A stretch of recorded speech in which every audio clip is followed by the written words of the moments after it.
మహాసభలకు విచ్చేసిన మహారథులకు అతిథులకు అందరికీ శుభాభినందనలు. ఈ కార్యక్రమాన్ని ఇంత గొప్పగా నిర్వర్తిస్తున్న కమిటీ మెంబర్స్కి ధన్యవాదములు. ప్రపంచంలో 14వ భాషగా అంటే అత్యంత అధికంగా మాట్లాడే భాషగా ప్రపంచంలో 14వ భాషగా, భారతదేశంలో 4వ స్థానంలో హిందీ, బెంగాలీ, మరాఠీ తర్వాత 8 కోట్ల పైగా ప్రజలు తెలుగు మాట్లాడుతున్నారు ఈ 2 రాష్ట్రాల్లోనూ. మనం ప్రపంచంలో అతి పురాతనమైన భాషలు చూసినట్టయితే సుమేరియన్, ఈజిప్షియన్, అకాడియన్ అని అవి ఈ రోజున ప్రాచుర్యంలో లేదు. So they are dead languages అన్నమాట. ఇది పలు కారణాల చేత జరుగుతూ ఉంటుంది.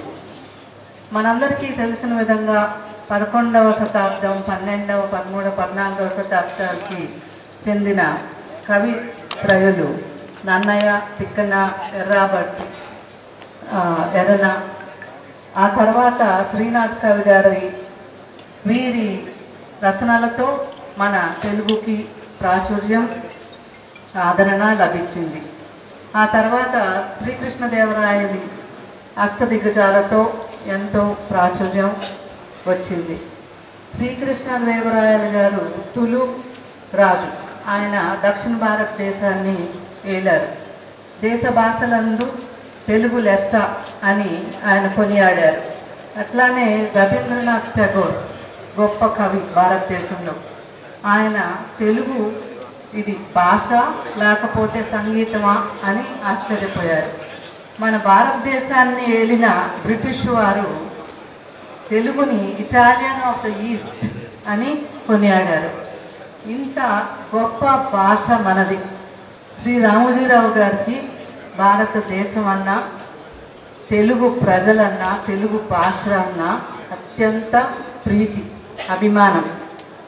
ఆయన ఎప్పుడు అంటుండేవారు, ఈ తెలుగు రాష్ట్ర ప్రజలకి నేను ఐఎమ్ గ్రేట్ఫుల్ టు దెమ్ అని చెప్పి, రుణపడి ఉన్నాను అని చెప్పేవారు.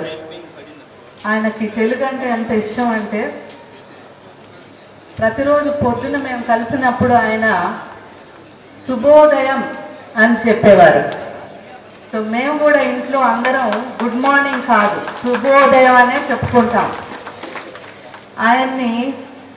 ఆయనకి తెలుగు ప్రజలు అంటే ఎంత ప్రేమో, ఆయన అంటే కూడా మీ అందరికీ అంతే ప్రేమ కనుక నేను ఒక రిక్వెస్ట్ చేయదలుచుకున్నాను. ఈ సభను ఉపయోగించుకొని మనం అందరం ఆయన జ్ఞాపకార్థం ప్రతి ఒక్కళ్ళం ప్రతి ఇంట్లో ఇక మీద నుంచి శుభోదయం చెప్పుకున్నామా?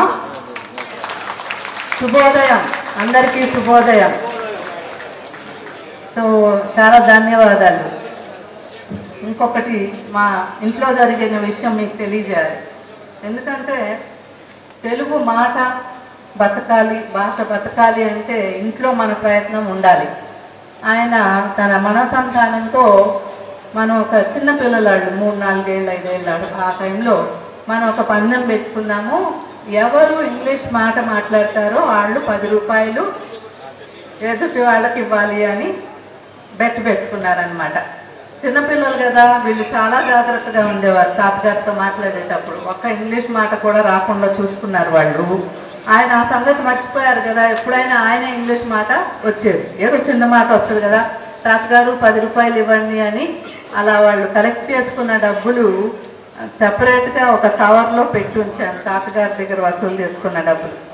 సో ప్రతి ఇంట్లో కూడా భాషని కాపాడుకోవడానికి ప్రయత్నం చేయాలండి. నేను ప్రపంచ వ్యాప్తంగా 30-40 దేశాలకు తిరుగుంటాను. ప్రతి దేశంలో కూడా వాళ్ళ దేశం అంటే అమితమైన ప్రేమ, వాళ్ళ భాష అంటే అమితమైన అభిమానం ఉందండి. చాలా దేశాల్లో వాళ్ళకి సంపూర్ణంగా చదువులు, సైన్స్ కానివ్వండి, మ్యాథ్స్ కానివ్వండి, అన్నీ వాళ్ళ భాషల్లోనే నేర్చుకుంటున్నారు వాళ్ళు. మనం ఇది గుర్తించాల్సిన విషయం. మన తెలుగు ప్రజలు ప్రపంచం అంతా విస్తరించి ఉన్నారు. వాళ్ళు వెళ్ళింది అక్కడ వాళ్ళు ఇంగ్లీష్ మాట్లాడబట్టి కాదండి, వాళ్ళకి సాంకేతిక విజ్ఞానం ఉంది కాబట్టే వాళ్ళు వెళ్ళగలిగారు అంత దూరం. సో ఇంగ్లీష్ భాష మాట్లాడొచ్చు, కానీ ఇంగ్లీష్ భాష మాట్లాడితేనే గొప్ప అనుకోవటం మాత్రం తప్పండి. సో మనం ఏదైనా సరే మనది అని అనుకున్నది, మన వస్తువు అనుకున్న దాన్ని మనం చాలా జాగ్రత్తగా కాపాడుకుంటాం, మనం కైవసం చేసుకోవాలని చూస్తాం. అట్లానే మనందరికీ మన భాష మనందరిది చాలా ముఖ్యం. కనుక మన అందరం కూడా కలిసికట్టుగా మన భాష పట్ల మన ప్రయత్నం చేద్దామండి. తప్పకుండా మన భాష ఇంకా ముఖ్యమంత్రి గారు నారా చంద్రబాబు నాయుడు గారు చెప్పినట్టు తెలుగు ప్రజలు ఇంకా సంఖ్య పెరిగితే డెఫినెట్గా 4వ స్థానంలో నుంచి 2వ స్థానంలోకి వెళ్ళడానికి కుదురుతుంది భారతదేశంలో. జై హింద్. ధన్యవాదాలు.